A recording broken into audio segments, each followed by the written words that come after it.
喺惠州40幾萬就可以拎到一套國企嘅3房單位啊，單價5000幾蚊，唔比老家要平。行路10分鐘可以到沃爾瑪超市，3個紅綠燈到萬達廣場啊，周邊仲有好多個公園，呢個配套特別成熟。咁我哋今日要睇一個價格平但係品質好高嘅單位，咁我哋先睇上面嘅示範單位，再同大家介紹翻佢嘅優缺點。咁而家睇呢套係89平方3房2個廁所嘅，喺入門位左手邊咧有一個鞋櫃預留位啦。咁我哋入到入邊客廳俾我感覺就完全唔一樣啦，因為佢係南北通透雙面陽台嘅，咁有更好嘅通風同埋呢個採光啦。咁睇翻個客廳啦，開間3.3米，實話實說唔算特別大，不過好在咧我哋客廳出邊仲有個陽台，我哋可以選擇封窗啦，咁成個空間感都會更加大氣啊。咁我哋都唔使擔心冇地方晾衫啊。咁我哋客廳個出邊咧仲有個生活大陽台，咁而家呢邊係擺咗一台6人位嘅餐台啦，一家人食飯啱啱好啊。咁入邊係屬於我哋優質型嘅大廚房啦，空間係非常之足夠嘅。咁餐廳出去就屬於有4.75米嘅大陽台啦，一邊晾衫一邊種翻自己中意綠植，係啱啱好嘅。咁我哋入邊休息區咧仲係有3間房嘅。咁首先睇翻左手邊嘅係一個3段式乾濕分離嘅廁所，咁呢邊仲有一個半贈送嘅一個陽台房啊。咁對面啦就有一個兒童房啦，係可以做到出陽台效果嘅。咁最入邊係屬於主人房，大套間設計嘅，隱私性做得好好。咁睇翻個主人房入邊嘅休息區啦，擺翻個1.8米嘅大床，再擺翻個大衣櫃都係冇問題嘅。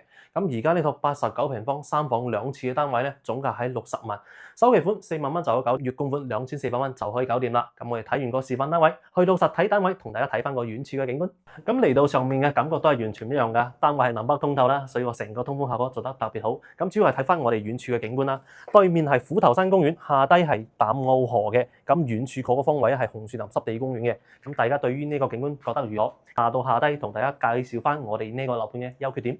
我哋今日睇嘅樓盤叫做粵海益貴府啊。咁佢而家位置係屬於個大亞灣大道邊上嘅項目，係屬於一個澳頭城區嘅，亦都係大亞灣發展最早期一個區位啊。所以話佢周邊嘅配套係好成熟㗎。咁小區過嚟800米啊，有一個南灣購物廣場、沃爾瑪超市啦，以及咧仲有一個係大亞灣嘅汽車客運總站嘅位置嘅，以及咧仲有一個大灣巴嘅一個農貿市場啊，所以話佢周邊配套係好成熟㗎。咁澳頭呢邊咧，佢就屬於個濱海小鎮嚟嘅，咁有海啦，有碼頭啦，同埋有海鮮市場嘅。咁喺呢邊買翻個海鮮去加工都好平噶。咁呢個小區後邊咧就河灘公園啦、虎頭山公園以及隔離嘅紅樹林濕地公園啦。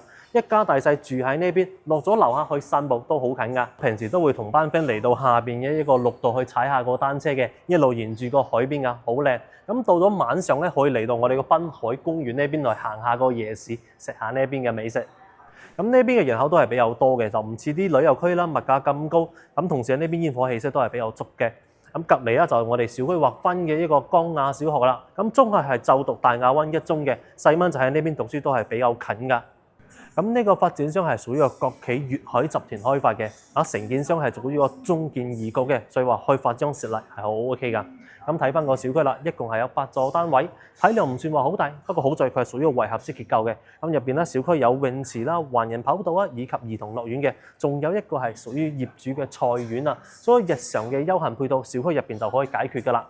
咁同時成個小區係有928伙嘅，不過台車嘅話做到1234個，體量係足夠嘅。咁我哋而家賣緊係屬於6座單位啦，兩邊係89同埋109嘅，南北通透，仲可以睇河景嘅單位。咁前面仲有啲細戶嘅78啦，同埋一個88嘅單位嘅。咁而家都係全部都係準現房嘅狀態，過多幾個月就可以交房噶啦。不過話翻轉頭啦，5000幾蚊又係低裝修，又係送維修基金同雜費嘅，基本上冇壓力，月供1000幾2000蚊就可以搞掂。咁如果大家係想長期定居惠州，或者係想俾父母嚟到惠州呢邊買一套養老房嘅話，咁呢個樓盤反而好適合大家。咁如果你哋係對於今日呢個樓盤係有興趣嘅，可以約上阿輝一齊嚟睇睇。